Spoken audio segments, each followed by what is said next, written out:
Selling your Android phone, fixing stubborn issues, or just want a fresh start? A factory reset erases all data and restores your phone to its original settings, but doing it correctly is important to avoid data loss or lockout issues. Before you reset, there are a few key things you should back up and check. In today's video, I'll show you step by step on how to factory reset your Android phone safely so you can start clean without headaches.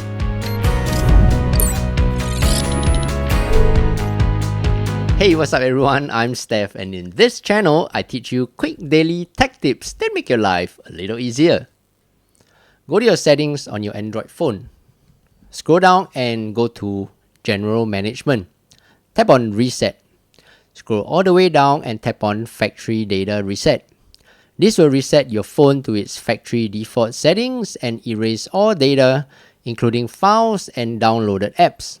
Once you have confirmed the summary of your factory data reset, scroll down and tap on Reset. There you go. If you found today's video useful, do give it a thumbs up and subscribe to help this channel grow. Thank you so much. Until the next video, I'm Steph. Take care and bye-bye.